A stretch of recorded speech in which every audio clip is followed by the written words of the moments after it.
धन नदी के समान है। नदी सदा समुद्र की ओर अर्थात नीचे की ओर बहती है।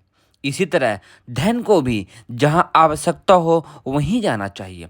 परंतु जैसे नदी की गति बदल सकती है, वैसे ही धन की गति में भी परिवर्तन हो सकता है। कितनी ही नदियां इधर उधर बहने लगती हैं और उनके आसपास बहुत सा पानी जमा हो जाने से जहरीली हवाएं पैदा होती हैं। इन्हीं नदियों में बांध बांध कर जिधर आवश्यकता हो उधर उनको पानी ले जाने से वही पानी जमीन को उपजाऊ और आसपास की वायु को उत्तम बनाता है।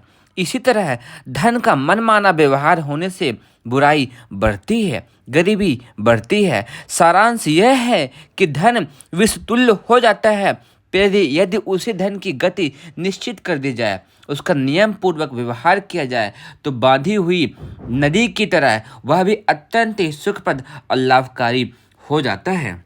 व्यापारी का काम भी जनता के लिए जरूरी है, पर हमने मान लिया है कि हमारा उद्देश्य केवल अपना घर भरना है। कानून भी इसी दृष्टि से बनाए जाते हैं कि व्यापारी झपाटे के साथ धन बटोर सके। चाल भी ऐसी ही पड़ गई है कि ग्राहक कम से कम दाम दे और व्यापारी जहां हो सके अधिक से अधिक मांग ले। और लोगों ने खुद ही व्यापार में ऐसी आदत डाली और अब उसे उसके बेईमानी के कारण नीची निगाह से देखते गए हैं। इस प्रथा को बदलने की जरूरत है। हम में से प्रत्येक व्यक्ति का यह कर्तव्य है कि हम अपना प्रत्येक काम अत्यंत ही ईमानदारी से करें, जिससे हम, हमारा परिवार और हमारे साथ काम कर रहे प्रत्येक व्यक्ति अत्यंत ही सुखद अच्छा जीवन गुजार सके। हमारा यही परम कर्तव्य होना चाहिए। दीपावली के लक्ष्मी पूजन के शुभ अवसर पर आप अपने घर सजाते हैं, लीपते हैं, पोतते हैं और सफाई करते हैं। नई नई तस्वीरें, कलात्मक वस्तुओं से घर को चित्रित करते हैं।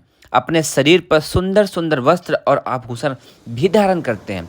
इसी भांति मानसिक पूजा भी किया जाए, अर्थात मन के कोने कोने से दरिद्रता, गरीबी, क्षुद्रता, संकुचितता जैसे पाप चीज़ों को भी बाहर निकालना चाहिए।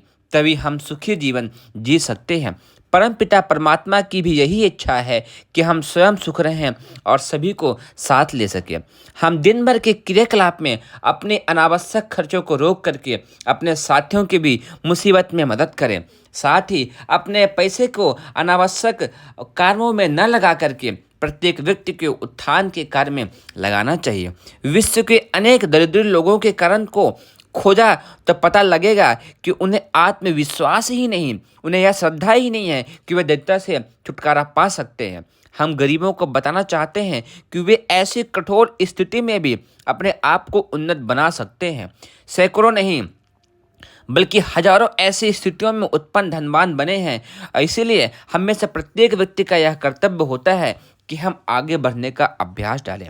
इसीलिए हम कहते हैं कि इन गरीबों के लिए हमें भी आशा है, वे परिस्थितियों को बदल सकते हैं। संसार में आत्मविश्वास ही ऐसी कुंजी है जो सफलता का द्वार खोल सकती है। संसार में जितनी प्रकार की श्रेष्ठ शक्तियां हैं वे भगवान की प्रदान की हुई हैं। धन की शक्ति भी उन्हीं के द्वारा उत्पन्न की गई है। अर्थात हम सदा से धन की प्रशंसा और बुराई दोनों ही तरह की बातें बताते रहे हैं।